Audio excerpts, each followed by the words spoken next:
ఓం అఖండం సచ్చిదానందం అవాంగ్మానస మనసగోచరం ఆత్మానమఖిలాధారమాశ్రయే అభీష్ట సిద్ధయే.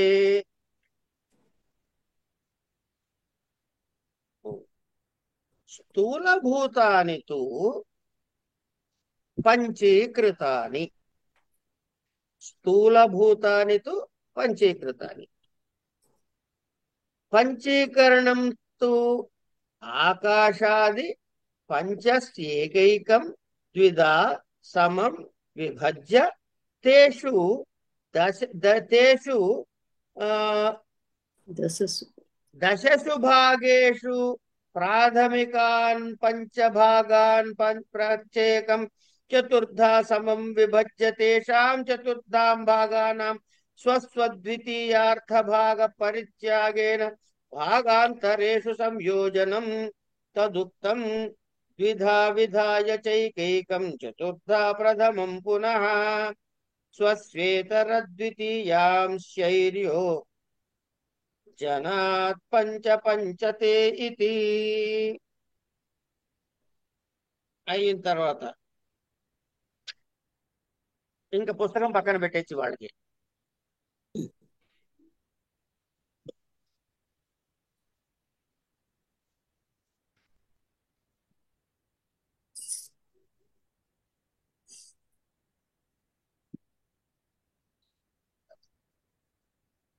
ఇప్పుడు ఇది జాగ్రత్తగా బ్రహ్మాజీ శర్మ గారు మీరు చూసి ఉండకపోవచ్చు బహుశా, అందుకని చెప్పి ఒకసారి మళ్ళీ చూపిస్తున్నా. మనకి శుద్ధ చైతన్యము నెంబర్ 1. ఈ శుద్ధ చైతన్యం తర్వాత సమష్టి అజ్ఞానము అనగా మాయతో కూడినది సోపాధిక బ్రహ్మము అన్నాం. అక్కడ ఏం ప్రారంభమైంది? కారణ ప్రపంచము లేక కారణ శరీరము రెండు ఉన్నాయి. వ్యష్టి అయితే కారణ శరీరము, సమష్టి అయితే కారణ ప్రపంచము. ఇక్కడ వచ్చినవి ఏమిటి అంశాలు? 5 వచ్చాయి. అక్కడ ఏమిటవి? పృథివీ ఆపస్తేజో వాయురాకాశ రివర్స్ లో ఆకాశము వాయువు అగ్ని ఇవన్నీ 5 వచ్చాయి. ఇందులో ఏ కల్తీ లేదు. అందుకే దీన్ని ఏమన్నాము? అపంచీకృతములు అన్నాం. ఏమన్నామండి వాటిని? అపంచీకృతములు.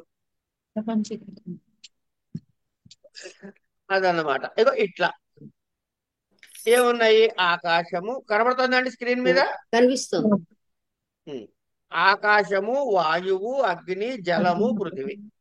ఇవి నేను మనకు అర్థం కావడం కోసమని 5 వివిధ వర్ణాల్లో పెట్టా. దీని లక్షణం తర్వాత తెలియటం కోసమని. ఇది కారణ ప్రపంచం దగ్గర ఉంది. తర్వాత మనకేమొచ్చాయి? 17 ఎలిమెంట్స్ వచ్చాయి. ఇవి కర్మేంద్రియ, జ్ఞానేంద్రియాలు, ప్రాణవాయువు, మనసు, బుద్ధి అయిపోయినాయి. ఇప్పుడు స్థూల శరీరం ఉత్పత్తి కావాలి. జ్ఞానేంద్రియాలతో స్థూల శరీరం ఉత్పత్తి కాదు. కర్మేంద్రియాలు రావాలి, దానికి ఒక ఆకారం ఉండాలి. ఇవన్నీ రావడానికి ఇగో శరీరం ఒకటి తయారు కావాలి. శరీరం ఎట్లా తయారవుతుంది? కనపట్లేదా రావు గారు? రైట్. ఇది ఎట్లా అవుతాయి అంటే, ఇదిగో మొదట్లో పుట్టాయి ఆకాశ, వాయు, అగ్ని, జలము, పృథివీ అని. వాటిని మ్యానుపులేట్ చేస్తే వస్తాయి అంటాడు. ఎట్లా అంటే, ముందు మనం ఏం చెయ్యాలట ఇక్కడ? ఇట్లా ఈ ఆకాశాన్ని 2 ముక్కలు చేయాలి, వాయువుని 2 భాగాలు చేయాలి, అగ్నిని 2 భాగాలు, జలాన్ని 2 భాగాలు, పృథివీని 2 భాగాలు చేసిన తర్వాత ఆ కింద వదిలేడు కాసేపు. పై భాగాన్ని మళ్ళీ 4 ముక్కలు చేయాలి. ఇక్కడ వరకు అర్థమైందా సీత గారు? బ్రహ్మాజీ గారు? అర్థమైంది. రైట్. ఈ 4 భాగాలు వచ్చాయి. ఇప్పుడు మనం చేయబోయే ప్రక్రియని గమనించండి. ఈ కింద సగం ఏం కట్ చేయలే కదా?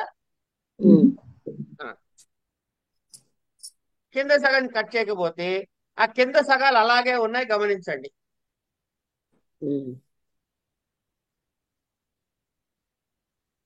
ఈ కింద సగము అలాగే దేనికి అదే ఉన్నాయి గమనించండి. ఇక్కడ నీలం రంగులో ఉన్నాయి ఇవి.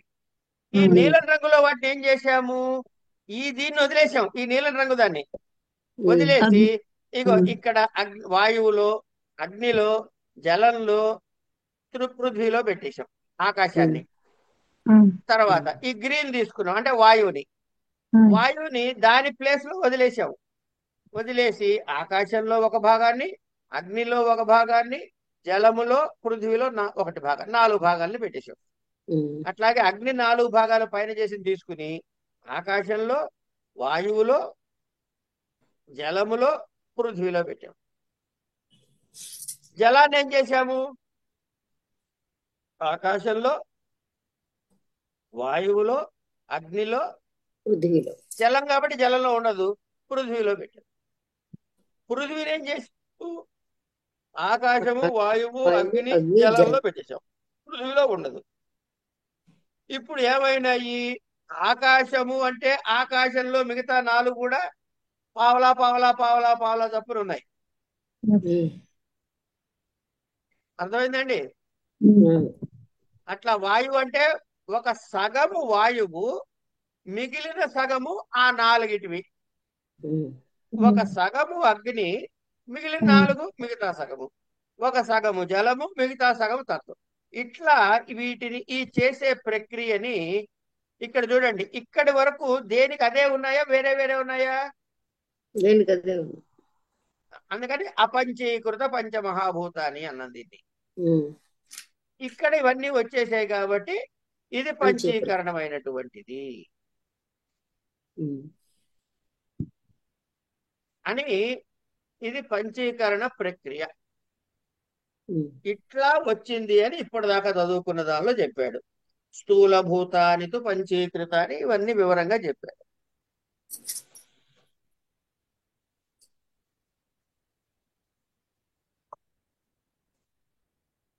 అంచేత స్థూలాని భూతానితో పంచీకృతాన్ని పంచీకరణంతో ఆకాశాది పంచసు ఏకైకం ద్విధ సమం విభజ్య, సమానంగా విడగొట్టి, తేషు దశసు భాగేషు అంటే ఏమిటి, 5 అన్నాయి, 5 రెండేసి ముక్కలు చేసాడు 10 అయినాయని. దశసు భాగేషు ప్రాథమికాన్ పంచభాగాన్ అంటే మొదటి భాగాలైనటువంటి వాటిని ప్రత్యేకం చతుర్థ సమం విభజ్య, మళ్ళీ ప్రతి దానిలోని పై సగంలో సమానంగా 4 ముక్కలు చేసి, తేషాం చతుర్ణాం భాగానాం స్వస్వద్ ద్వితీయ అర్ధభాగ పరిత్యాగేన అంటే దాని 2వ భాగంలో కలవకుండా భాగాంతరేషు సంయోజనం, మిగతా 4 భాగాల్లో సర్దాలి. ఇట్లా సర్దితే ఏమిటవుతుంది, దీన్ని పంచీకరణము అన్నారు. అంటే అపంచీకృతమైనటువంటి సూక్ష్మభూతములైనటువంటి సూక్ష్మ ప్రపంచం ఉత్పత్తి యొక్క విస్తారము తర్వాత, దాని తర్వాత స్థూల ప్రపంచం ఎలా ఉత్పత్తి అవుతుంది అనే ప్రతిపాదన చెయ్యటం కోసం ఉపక్రమిస్తూ, మరి ఈ పంచీకరణ ప్రక్రియ తెలియకపోతే అది అర్థం కాదు కాబట్టి పంచీకరణ ప్రక్రియ అని చెప్పాడు. ఈ పంచీకరణ ప్రక్రియ అయిన తర్వాత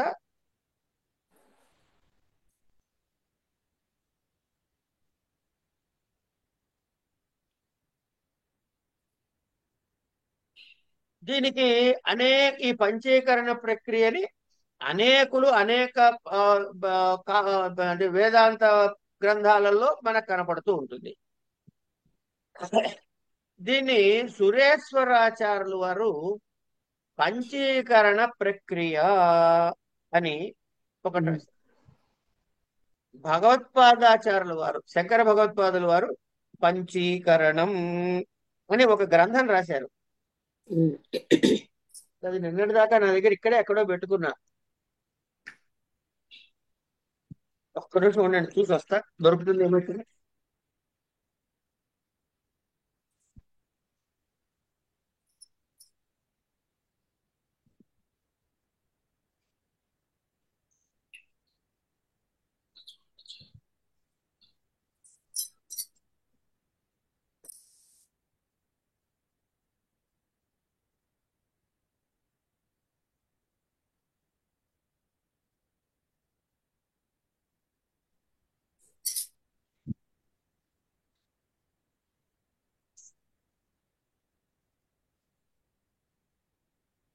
లేదండి. ఈ పర్లేదు. పంచీకరణం అనే ప్రక్రియ చాలా విశేషమైన ప్రక్రియగా ఆయన గ్రంథం రాశారు. ఎవరు? శంకరాచార్యులు. ఆ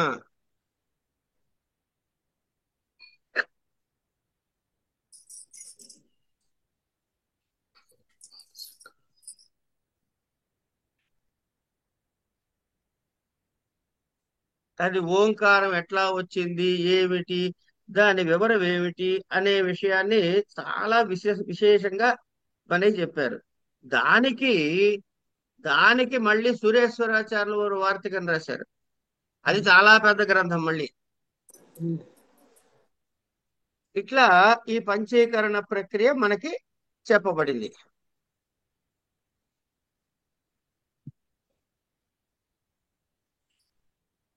ఓహ్!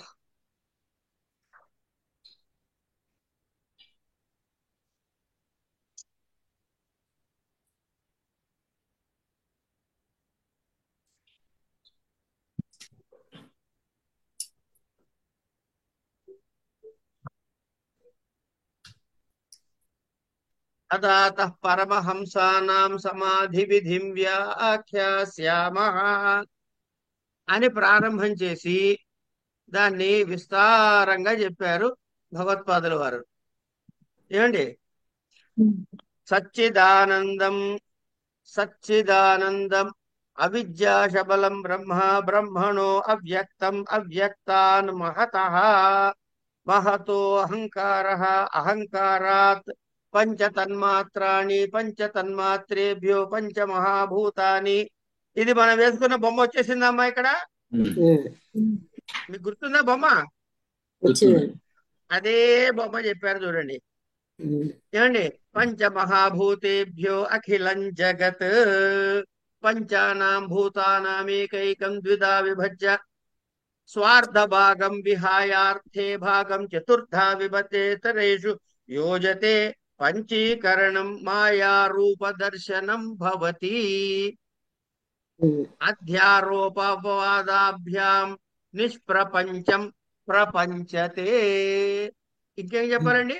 అధ్యారోపం వల్ల, అపవాదం వల్ల అంటే దాన్ని ఏమంటారు, ఆవరణ శక్తి, విక్షేప శక్తి వల్ల నిష్ప్రపంచం, ప్రపంచం లేనటువంటి ప్రపంచం ప్రపంచతే, ప్రపంచంతో సృష్టించబడుతోంది.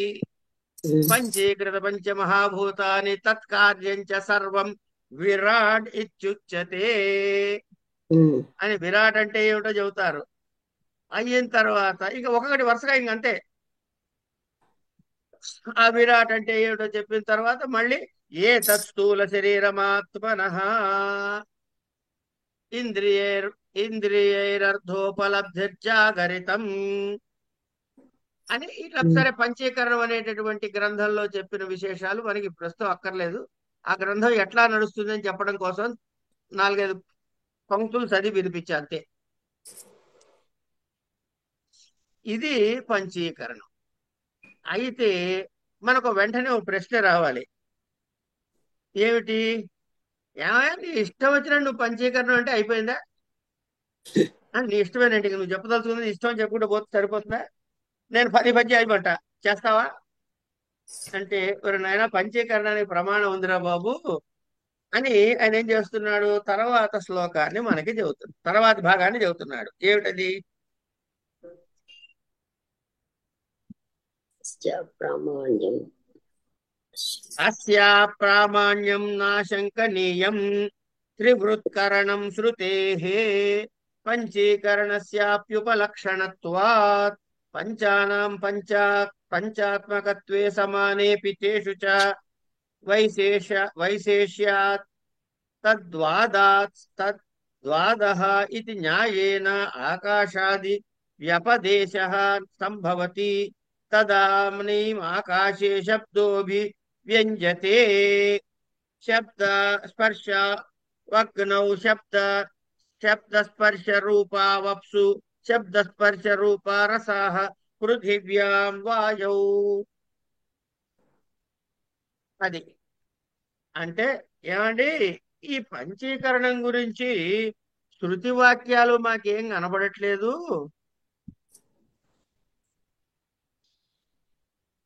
అని అంటే ఆయన చెబుతున్నాడు, అస్య అప్రామాణ్యం న ఆశంకనీయం. నువ్వు దీనికి ప్రామాణికత లేదు అని సంశయం పెట్టుకోవాల్సిన అవసరం లేదు. త్రివృత్కరణ శృతే. మనకి తెలియదు, బ్రహ్మాజీ శర్మ గారు చెప్పాల్సిన సబ్జెక్టు. త్రివృత్కరణం అని ఏమైనా ఉందా బ్రహ్మాజీ గారు?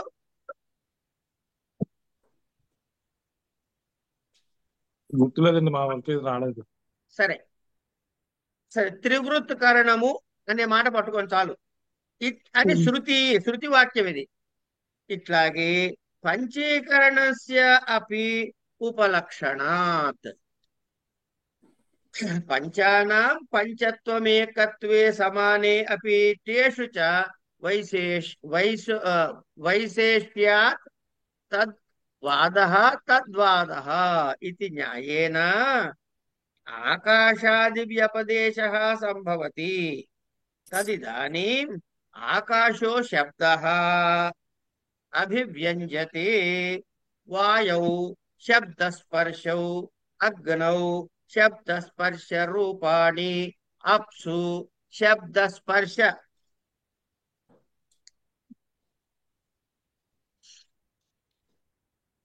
ఇక్కడ అగ్నౌ శబ్దస్పర్శ రూపాణి అప్సు శబ్దస్పర్శ రూప రసాః పృథివ్యాం శబ్దస్పర్శ రూప రసగంధాః చ.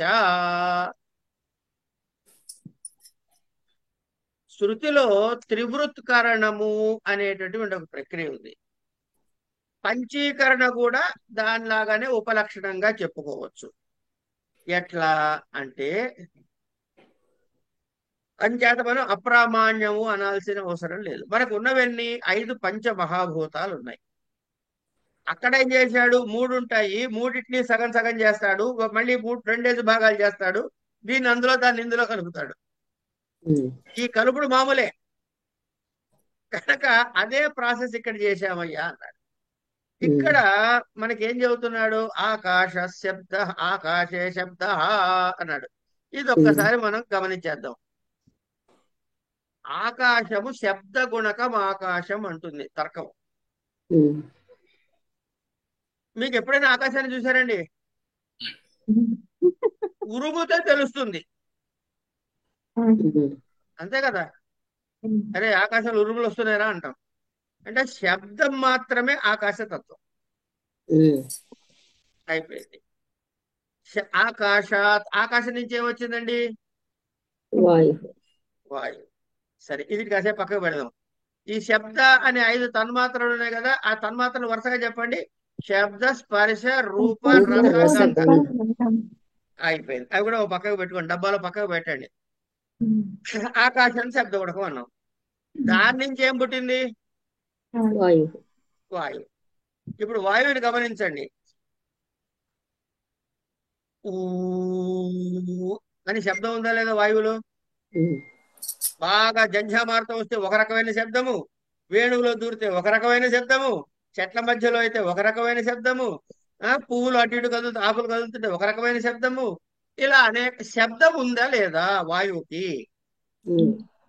అది మరి ఒంటికి వెళ్తే చల్లగా తగిలిందండి గాలి అనుకుంటామా అనుకోమా? కనుక వాయువుకి స్పర్శ ఉందా లేదా? ఉంది. కనుక వాయువుకి వచ్చేటికేంది ఆకాశాద్ వాయు. ఇక్కడ శబ్దము స్పర్శ కూడా వచ్చింది. వాయువు నుంచి ఏం పుట్టింది? అగ్ని జలజలా మండుతూ ఉంటుంది జ్వాజ్వల్యమానంగా. నెయ్యి వేయకుండా తడికట్టలేసే చెట్లు ఆడుతుంది. కనుక అగ్నికి శబ్దం ఉందా? ఉంది. ముట్టుకుంటే చుర్రని కాలుతుందా? ముట్టుకోపోయినా స్పర్శ కూడా ఉందా? తర్వాత ఒరే బాగా పెద్దగా మంట వస్తుందిరా, కొంచెం పాలు జల్లు అంటాడు యజ్ఞంలో అయితే. మామూలుగా అయితే నీళ్లు చల్లుతాం కదా. కనుక ఏమిటి ఇలా ఇటు అదేంటి ప్రాగ్ముఖో అగ్నే అభిముఖో భవ అని చెప్పి ఎదురుకాకి నా ముఖం వైపు తిరుగు అంటున్నావు. అంటే ఏంటి, దానికి ఒక రూపం ఉండాలిగా. 7 జిహ్వలు ఉన్నాయో చెబుతారు కదా. సప్తహస్ర త్రిధా బద్ధో వృషభోర చెప్తారు కదా మంత్రం. ఇంతకీ దానికి రూపం ఉందా లేదా? అంటే శబ్ద స్పర్శ రూపాలు శబ్ద స్పర్శ రూపాలు ఉన్నాయి అగ్నికి. అగ్ని నుంచి ఏమొచ్చింది? జలం జలం. శబ్దం ఉంది, ఉందండి చేతి గారు. నీళ్లు పారుతున్నాయి, జలజలా పారుతున్నాయి అంటాంగా. శబ్దం. స్పర్శ ముట్టుకోవడానికి స్పర్శ ఉందా? ఉంది. బావిలో నీళ్లు, చెంబులో నీళ్లు, రూపం ఉందా? నాలుక మీద వేసే రుచి ఉందా? ఉప్పు నీళ్లు, ఆ నీళ్లు, ఈ నీళ్లు అంటారుగా. అంటే రసం కూడా ఉన్నట్టేగా.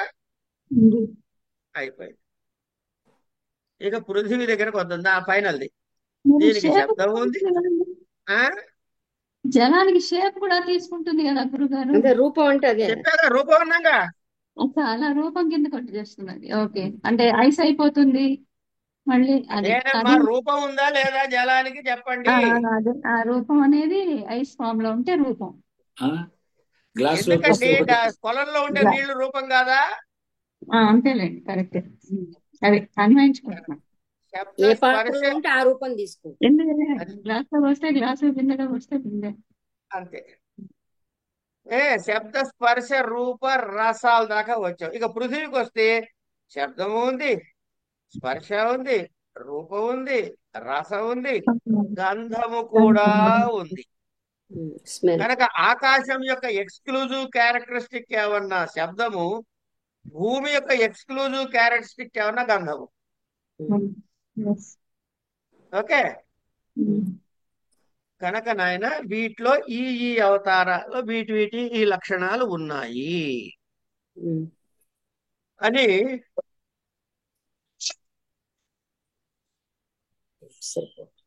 సారీ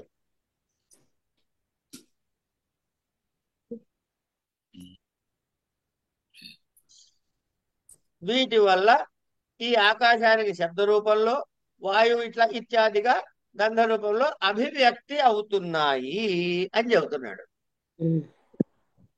అని చెప్పి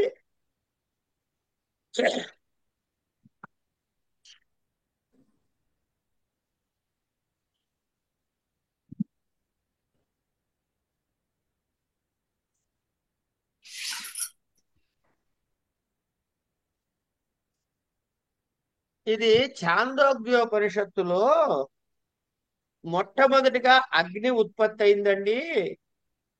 తర్వాత అగ్ని నుంచి జలము, జలము నుంచి పృథివీ వచ్చాయి అని మూడింటిని తీసుకుని దీనిలో త్రివృత్కరణం చేసి స్థూల సృష్టి జరిగింది అని అందులో చెప్పబడిందిట.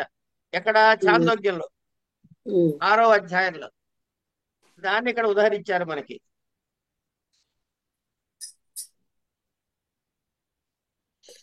అని చేత ఇలాంటి శంకలు ఏం పెట్టుకోక్కర్లేదు, అక్కడ ఉంది కాబట్టి అదే ఇక్కడికి వచ్చిందయ్యా అన్నాడు. తర్వాత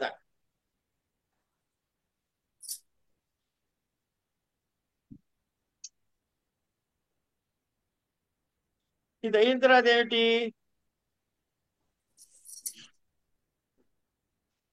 బుద్ధి, మనసు. పంచమహాభూతాల నుంచి ఇక్కడ పంచమహాభూతాలు వచ్చేసాయి. స్థూల సృష్టి ఎలా జరుగుతుందో చెబుతాడు ఇప్పుడు. ఇప్పుడు సూక్ష్మ శరీరం వరకు మనకేం కనబడట్లే. కనుక ఇక్కడి నుంచి మనం స్థూల శరీరం కనబడాలి. కనుక ఏతేభ్యః పంచీకృతేభ్యః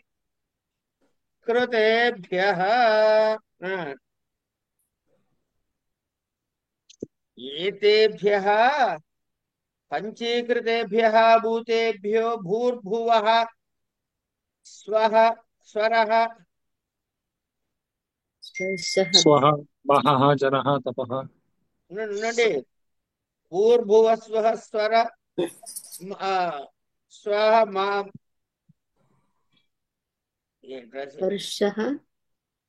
కాదండి, ఇది మనకి ఒక్క నిమిషం. భూర్భువ స్వః మహ జన తప సత్యలోకాలు అది అని 7. ఏతేభ్యః పంచీకృతేభ్యః భూతేభ్యః భూ భువః స్వః మహ జనః తపః సత్యం ఇది ఏతత్ నామకానాం ఉపర్యుపరి విద్యమానానాం ఉమ్, ఒకదాని పైన ఒకటి ఈ లోకాలు ఉన్నాయి. ఉమ్, ఈ పంచమహాభూతాల నుంచి భూలోకము, పైన భువర్లోకము, దానిపైన సువర్లోకము, దానిపైన మహర్లోకము, దానిపైన జనలోకము, దానిపైన తపోలోకము, సత్యలోకము. ఉమ్, ఎన్నైనా 1 2 3 4 5 6 7 సప్త ఉమ్, ఊర్ధ్వలోకాలు. అలాగే ఇది ఉపరి ఉపరి విద్యమానానం. ఉమ్, తర్వాత అతల వితల సుతల రసాతల తలాతల మహాతల పాతాళ నామకానాం అధోథ విద్యమానానాం లోకానాం. తద్వర్తిన. ఒకదాని కింద ఒకటి, ఒకదాని కింద ఒకటి, ఒకదాని కింద ఒకటి కనపడేది. అంచేత పాతాళంలో పడేస్తారా కాదు, అది అన్నిటికన్నా చివరిది కాబట్టి. ఉమ్, అంటే భూమి కింద ఫస్ట్ తగిలేది ఏమిటి? అతలము, వితలము, సుతలము, రసాతలము, తలాతలము, మహాతలము, పాతాళం. పాతాళం. ఉమ్,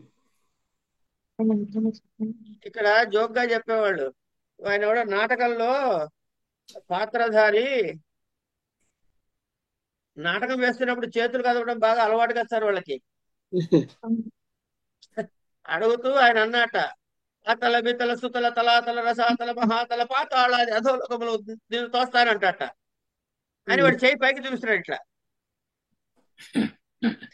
ఆ నాటకం శ్రీశ్రీ గారు చూస్తున్నారట. ఆయన పక్కన కూర్చున్నాడు గట్టి, ఏమండి అతల వితల సుతల తలాతల రసాతల మహాతల పాతాళాల కింద కదా ఉంటే వీడు పైకి చూపిస్తున్నాడు ఏమిటి అన్నాడు. అంటే ఆయన క్షణం దడువుకోకుండా చెప్పిన సమాధానం ఏంటంటే, ఇది నాటకం రా నాయన, నాటక రంగం పాతాళ కన్నా కిందకి పడింది కాబట్టి పైకి చూపిస్తున్నాడు అన్నాడు. నాటక రంగము పాతాళ లోకమైనా కింద రంగంలో తగలెడుతుంది ఇప్పుడు ప్రస్తుతం, ఉమ్, అందుకని ఆయన పైకి చూపించాడు, తప్పులేదులే అంటాడు. ఓకే, ఇదండి ఇట్లా. సరే, ఇట్లా ఎన్ని లోకాలైనాయి? మొత్తం 14 లోకాలు అయినాయి మనకి. ఉమ్, 14 లోకాలు. అధోధ విద్యమానానాం లోకానాం బ్రహ్మాండస్య. ఉమ్, ఇది బ్రహ్మాండము యొక్క ఆకారం చెప్పాడు ఇప్పుడు. ఉమ్, తద్ అంతర్వర్తి. ఉమ్, ఇందులో ఈ బ్రహ్మాండము లోపల తదంతర్వర్తి ఏమండి, ఉమ్, దానిలో ఉండేటటువంటి అని చతుర్విధ స్థూల శరీరాణం తద్ ఉచితానాం అన్నపాన ఆదీనాం చ ఉత్పత్తి భవతి. 4 రకాలైన స్థూల శరీరాలు పుడతాయి. ఉమ్, దానికి అవసరమైనటువంటి అన్నపానాదులు కూడా పుడతాయి. దేని నుంచండి? ఈ పంచీకృత మహాపంచభూతాల నుంచి. ఉమ్, కనుక అన్నము ఈజ్ ఈక్వల్ టు పంచీకృత మహాపంచభూతాలు, చెట్టు పంచీకృత మహాభూతాలు, మీరు నేను వీళ్ళు కూడా పంచీకృత మహాపంచభూతాల నుంచి వచ్చిన వాళ్ళు. ఈ శరీరాలు కనపడేవన్నీ కూడా పంచమహాభూతాలేనయ్యా అని ముందు చెప్పాడు మనకి. ఉమ్, మరి ఇలా ఎందుకు కనపడుతున్నాయి అంటే అధ్యారోప అపవాదాభ్యాం అని చెప్పుకున్నాగా. ఉమ్, ఈ విక్షేప శక్తితో ఇలా భిన్నముగా కనపడుతున్నాయి. అంటే ఏమిటైంది? వీటిలో ఉన్నటువంటి చైతన్యము కనపడకపోవటం వల్ల ఉమ్, ఆవరణ శక్తి సత్యాన్ని, సద్వస్తువుని ఆచ్ఛాదన చేస్తే విక్షేప శక్తి భిన్నత్వాన్ని దర్శింపజేస్తుంది.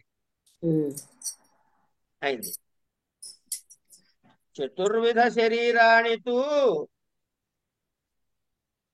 చతుర్విధ శరీరాణితు ఎట్లాట? జరాయుజ అండజ ఉద్భిజ స్వేదజ ఆఖ్యాని. ఉమ్, వీటికి ఏం పేర్లు పెట్టారయ్యా? ఈ 4 రకాల రెండు పుట్టాయన్నావు కదా బ్రహ్మాండంలో స్థూల శరీరాలు. వాటి ఏమిటయ్యా అంటే జరాయుజములు, అండజములు, ఉద్భిజములు, స్వేదజములు. జరాయుజాని జరాయుభ్య జాతాని అంటే మనుష్యులు, పశువులు ఇత్యాది. ఉమ్, అండజాని అండేభ్య జాతాని గుడ్డు నుంచి పుట్టినవి పక్షి పన్నగము ఆదీని ఉద్భిజాని భూమిలో నుంచి భూమి ఉద్భిద్య జాతాని లతా వృక్షాదీని స్వేదజాని స్వేదేభ్య జాతాని యూకా మశక ఆదీని పేలు దోమలు ఇట్లాంటివన్నీ. ఇదండి విషయం. అంటే ఈ పంచీకృతమైన పంచమహాభూతాల నుంచి భూభువ సువహ మహః జనః తపః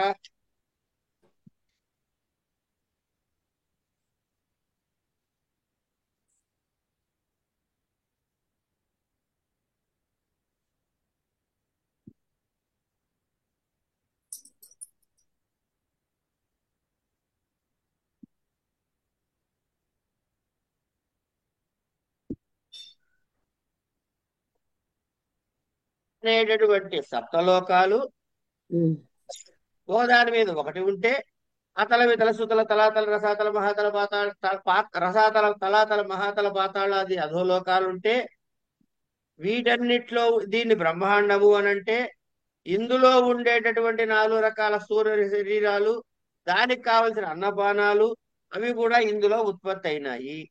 జరాయుజములు, అండజములు, ఉద్భిజములు, స్వేదజములు అని వాటి పేర్లు. ఇవి స్థూల శరీరాలు. జర ఆయువుతో పుట్టినవి అంటే ఏమిటి? రోగము రొస్టు ఉండి ఆయుష్ ఇంతకాలం బతకాలి, ఇంతకాలం తర్వాత పోవాలి అనే నిర్ణయం ఉంటుంది కదా ప్రోగ్రాం. అవి మనుష్య పశు జాతిది. ఇది ఇవి మనుష్య పశు జరాయుజములు అనే స్థూల శరీరాలు. గుడ్డు నుంచి పుట్టినవి పాములు, పక్షులు ఇవన్నీ కూడా. భూమిని ఛేదించు పుట్టినవి చెట్లు, లతలు వగైరా వగైరా. ఏమండి? పేలు, ఈపి, దోమలు ఇవన్నీ కూడాను స్వేదజములు, చెమట నుంచి పుట్టినవి. ఇట్లా ఇది అయిన తర్వాత ఇక్కడ ఇంతకీ మనకి ఏం చెప్పారు? ఈ విధంగా మనకి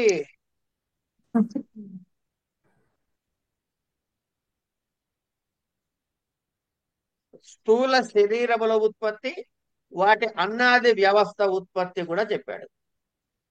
అయిన తర్వాత ఏమంటున్నాడు? అత్రాపి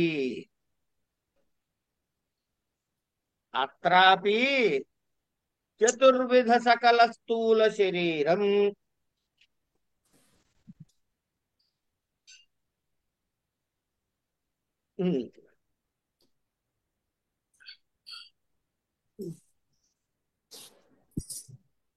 అత్రాపి చతుర్విధ స్థూల శరీరం ఏకానేక బుద్ధి విషయతయా వనవత్ జలాశయవత్ వా సమష్టి వృక్షవత్ జలవద్వా వ్యష్టి అపి భవతి. ఏతత్ సమష్టి ఉపహితం చైతన్యం. వీడికి ఏం పేరు పెట్టుకోవాలి? వైశ్వానరః విరాట్ ఇత్యుచ్యతే.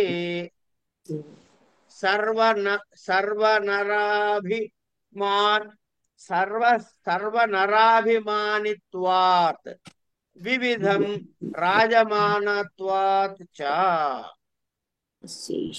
అస్య ఏషా సమష్టి స్థూల శరీరం అన్నవికారత్వాత్ అన్నమయ కోశః స్థూల భోగాయతనత్వాత్ చ స్థూల శరీరం. తర్వాత జాగ్రత్త ఇతి చ వ్యపదిశ్యతే. ఇక్కడికి జాగ్రత్త అని చెప్తారు. తర్వాత ఇంకా ఏమంటున్నాడు?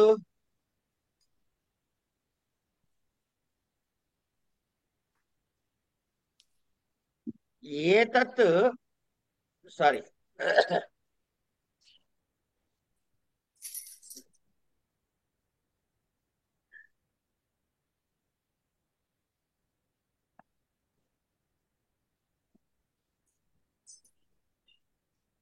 ఏతత్ వ్యష్టి ఉపహితం చైతన్యం, వీడికి ఏం పేరు పెట్టాలి?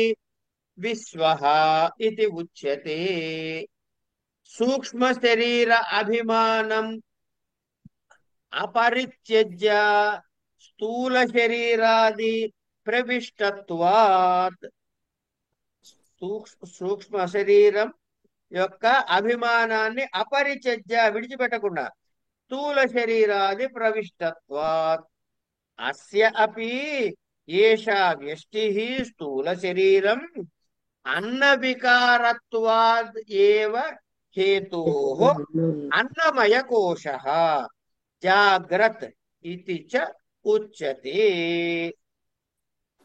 అయిన తర్వాత ఏమంటున్నారు?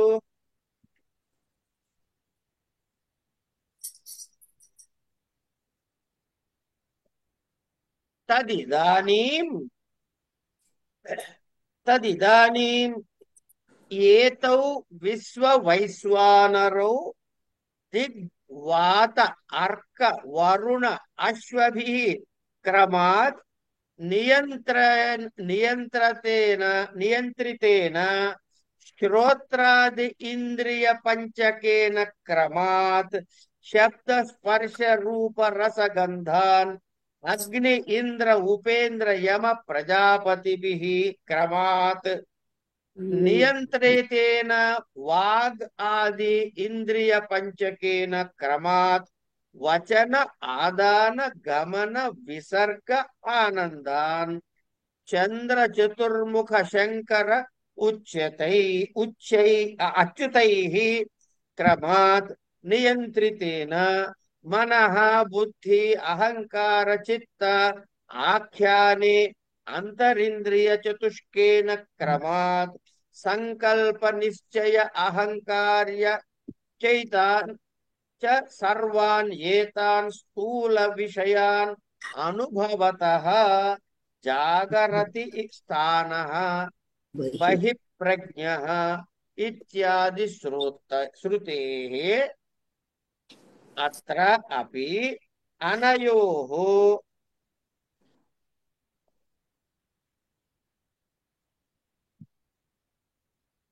అత్రాపి అనయోః, ఈ మొత్తం పూర్తి చేస్తాడు. అనయోః స్థూల వ్యష్టి సమష్టయోః తద్ ఉపహిత విశ్వ వైశ్వానరయోః చ వన వృక్షవత్ తద్ అవిచ్ఛిన్న ఆకాశవత్ చ జలాశయ జలవత్ తద్గత ప్రతిబింబ ఆకాశత్వత్ చ పూర్వవత్ అభేదః. ఏవం పంచీకృత పంచభూతేభ్యః స్థూల ప్రపంచ ఉత్పత్తి. ఇది మొత్తం స్థూల ప్రపంచం అంతా చెప్పేసాడమ్మా ఇక్కడికి మనకి. ఎందుకంటే ఆ స్థూల ప్రపంచం అంతా ఒక బ్లాక్ లో చూసుకుంటే బాగుంటుంది అనే ఉద్దేశంతో మొత్తం చెప్పి అక్కడ బుక్కలు బుక్కలుగా ఉన్నా. ఇక్కడ ఏమైంది?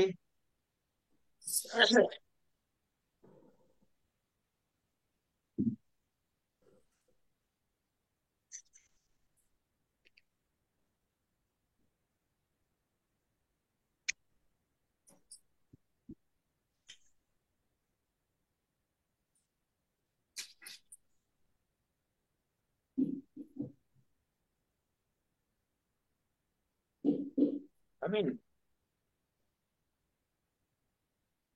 చెప్పు.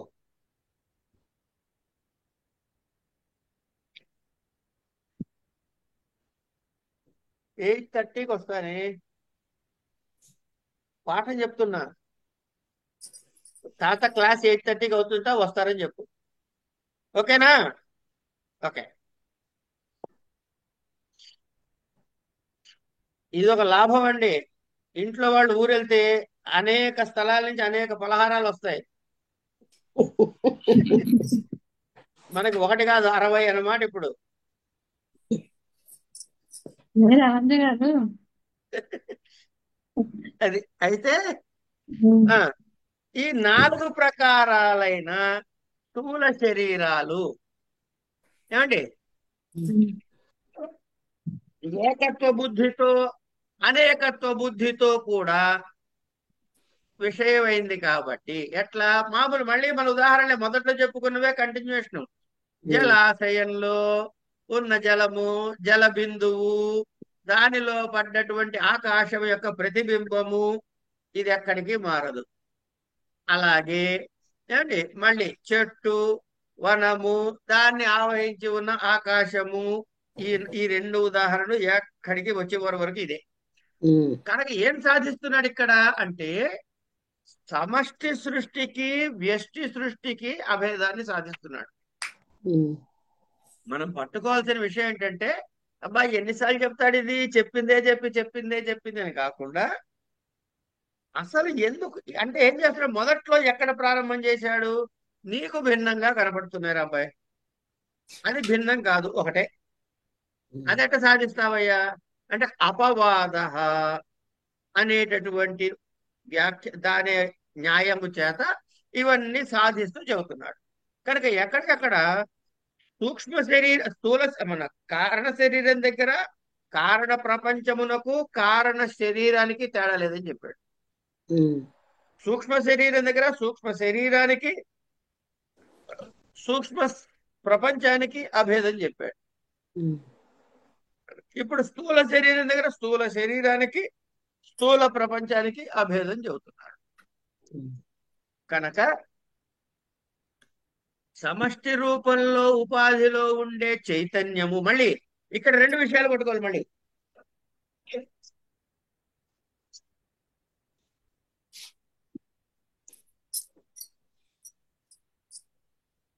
హలో నమస్తే, ఎవరు?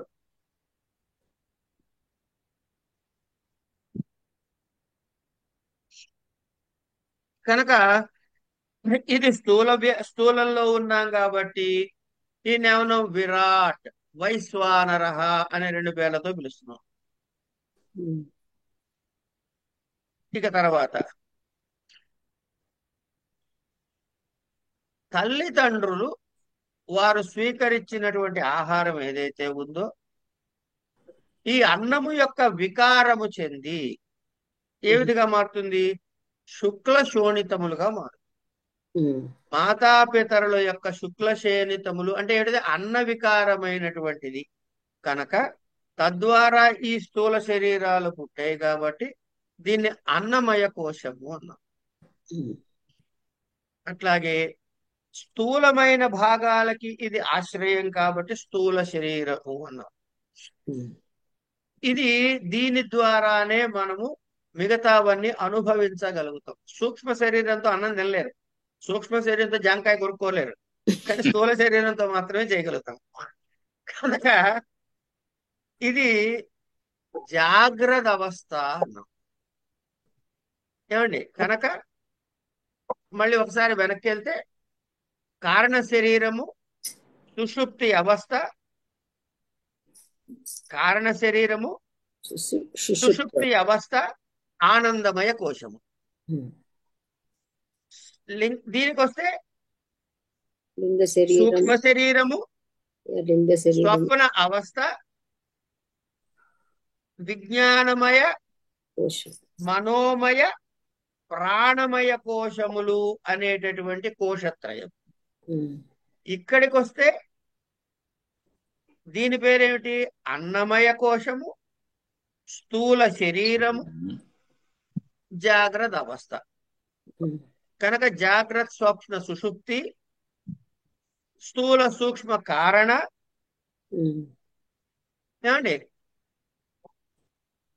ఇట్లా తర్వాత అన్నమయ ప్రాణమయ మనోమయ విజ్ఞానమయ ఆనందమయ కోశములని ఇట్లా వీటి పేర్లు ఉన్నాయి. ఈ వ్యష్టి రూపమైన ఉపాధితో ఉన్న చైతన్యము అంటే చైతన్యం సెంటర్ లోనే ఉందండి. ఎక్కడ పోయినా ఈ చైతన్యం మారట్లా. సరే ఎందుకు ఈ చైతన్యం ఎక్కడి నుంచి వచ్చింది చెప్పండి? ఆ మూలమైనటువంటి చైతన్యమే ఇది ఇన్నిగా ప్రకటమవుతున్నది.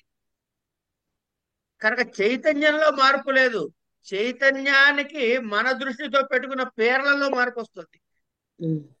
సో వైశ్వానరుడన్నా ఉన్న చైతన్యం అదే, ఇంకో పేరుతో పిలిచిన విరాట్ అన్న ఉన్న చైతన్యం అదే, ఈశ్వర అన్న ఉన్న చైతన్యం అదే. ఇది మనకి తెలియజేయాలి. ఇది ఎక్కడ చెప్తాడు?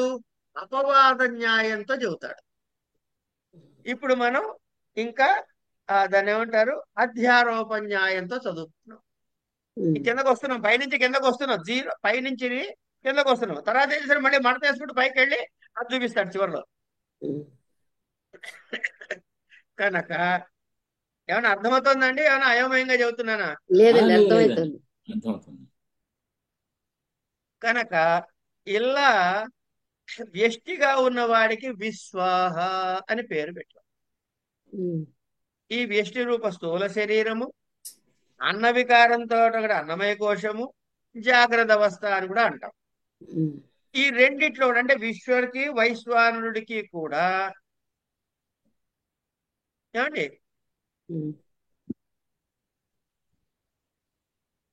వీళ్ళకి ఎవరెవరు అధిదేవతలు అనే విషయాన్ని చెప్పాడండి మిగతా భాగంలో. అంటే ఏం చెప్పాడు మిగతా భాగంలో అంటే, శ్రోత్రం ఏమన్నా ఎక్కడుంటుందయ్యా అంటే ఈ కర్ణ వివరంలో ఉంటుందండి. త్వక్ ఎక్కడుంటుందంటే చర్మం మీద ఉంటుంది. చక్షు అంటే కళ్ళ లోపల ఉంటుంది. రసన జిహ్వాగ్రంలో ఉంటుంది. ఘ్రాణము నాసికాగ్ర భాగంలో ఉంటుంది. ఇట్లా ఈ జ్ఞానేంద్రియాలకి అవి ఉన్న అవయవ స్థానాల్ని మనకి చెప్పాడు. ఇప్పుడు ఏంటి కోరిలేట్ చేస్తున్నాడండి? మనకు శరీరాన్ని ఇచ్చాడు, కాళ్ళు, చెయ్యి, ముక్కు, కాలు, కన్ను, గట్రా గట్రా. ఆ పై బ్లాక్ లోంచి ఏం తెచ్చుకున్నాము? అక్కడ ఏమొచ్చేసాయి? త్వక్చక్షు శ్రోత్ర జిహ్వా ఘ్రాణాలు వచ్చాయి, వాక్పాణిపాద వాయుపస్థలు వచ్చాయి, ప్రాణమయ అంటే ప్రాణాపాన వ్యానోదాన సమాన సప్రాణాలు వచ్చాయి, మనసు బుద్ధి వచ్చాయి, అందులో చిత్తము అహంకారము అంతర్భవించాయని చెప్పాడు. కనుక అంతఃకరణ చతుష్టయం వచ్చేసింది పై వరకే. అవి ఇప్పుడు ఈ స్థూల శరీరంలో ఎక్కడ ఉన్నాయి చెబుతున్నాడు. ఏం చెప్పాడు? శ్రోత్రము కర్ణచిత్రమునందు, త్వక్కేమన్నా చర్మమునందు, చక్షువు కళ్ళల్లోను, రసన జిహ్వాగ్రం మీద, ఘ్రాణం ఏమన్నా నాసికాగ్రం మీద.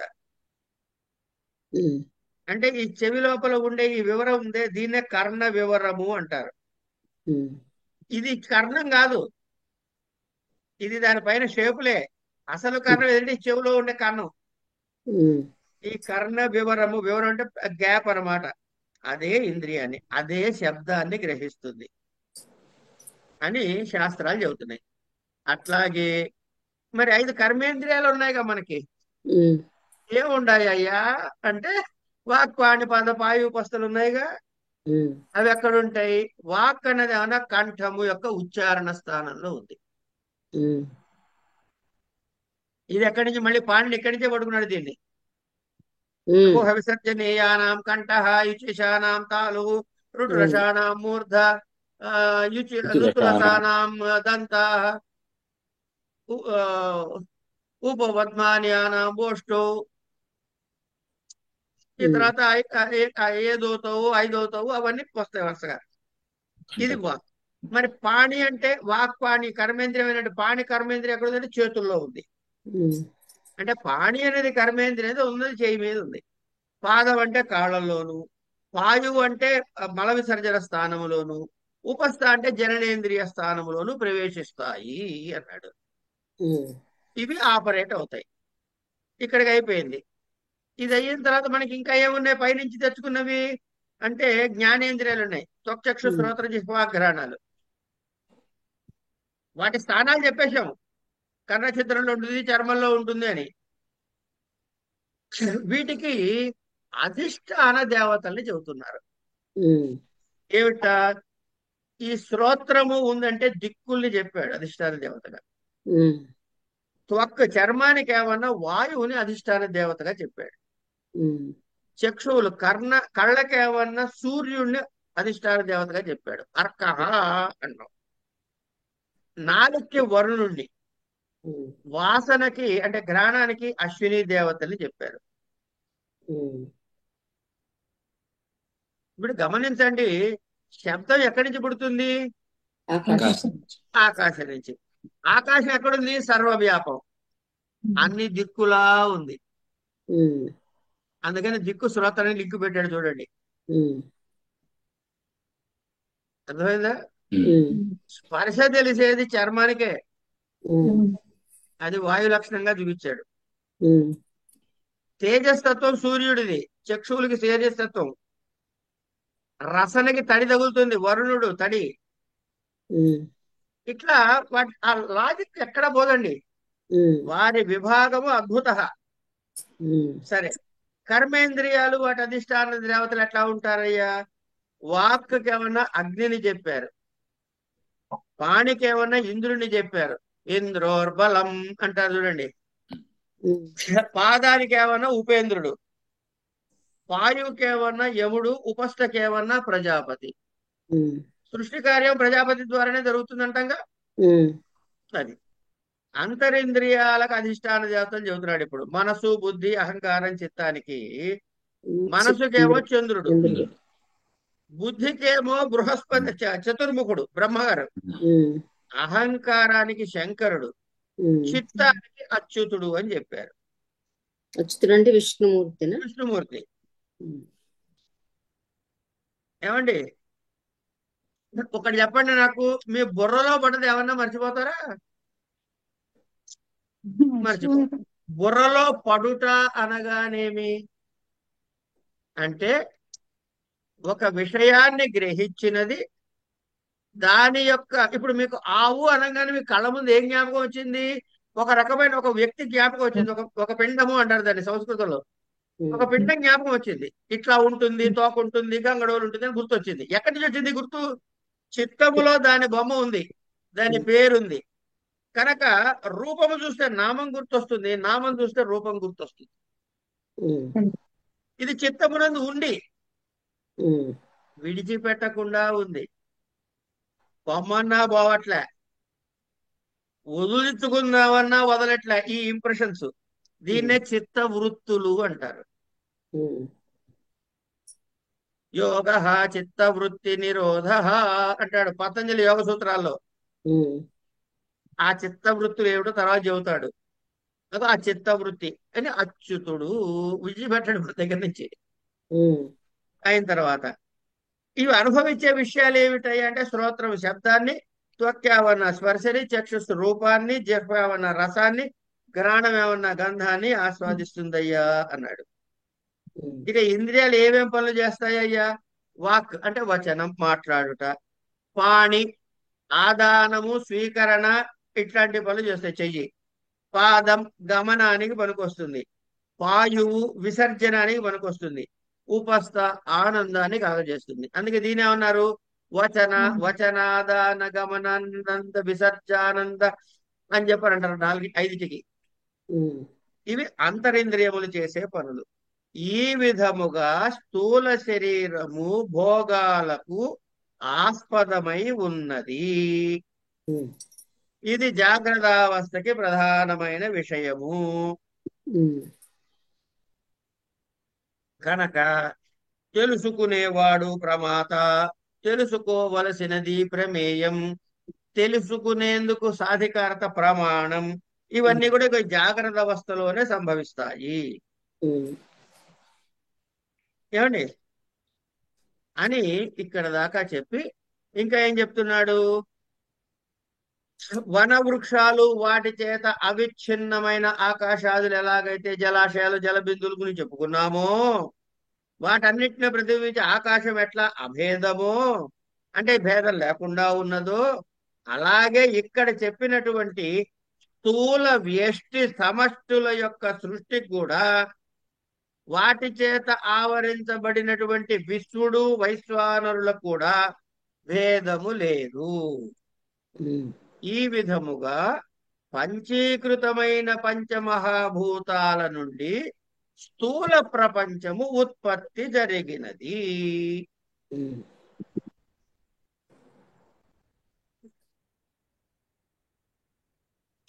అర్థమైందండి? అర్థమైంది. స్థూల శరీరోత్పత్తి అర్థమైందా కాలేదా? అర్థమైంది సార్. అర్థమైపోయిందా? అర్థమైంది. పోలా. ఇక్కడ మనకి ఎక్కడ పడితే అక్కడ అభిమాని అభిమాని అన్నాడు చూసారా, అంటే అధిష్ఠించి ఉన్నవాడు అని చెప్పడం లక్షణం. ఏ తర్వాత ప్రారంభంలో ఎక్కడ మొదలెట్టాం మనము?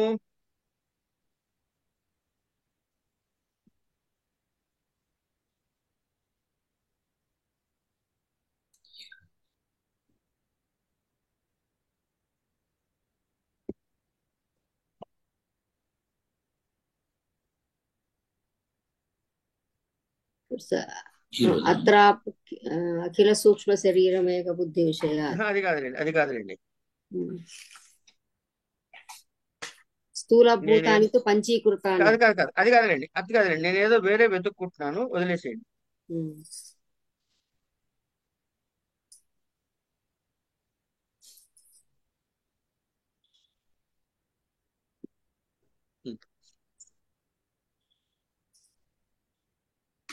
తర్వాత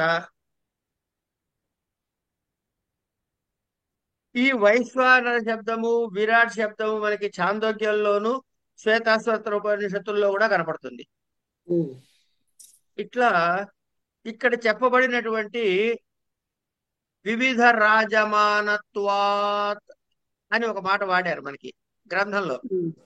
అంటే ఏమిటయ్యా అంటే దేవ పశు మనుష్య పర్వత నది సముద్రాది అనేక రూపములలో విరాజమానమై ఉండుట చేత వివిధ రాజమానత్వాత్ విరాట్ అనే పేరు పెట్టాడు అని చెప్పాడు అనమాట. విరాట్ అనే పేరు ఎందుకు పెట్టారంటే అనేకమైన రూపాలలో విరాజమానమై ఉన్నది కనుక అని.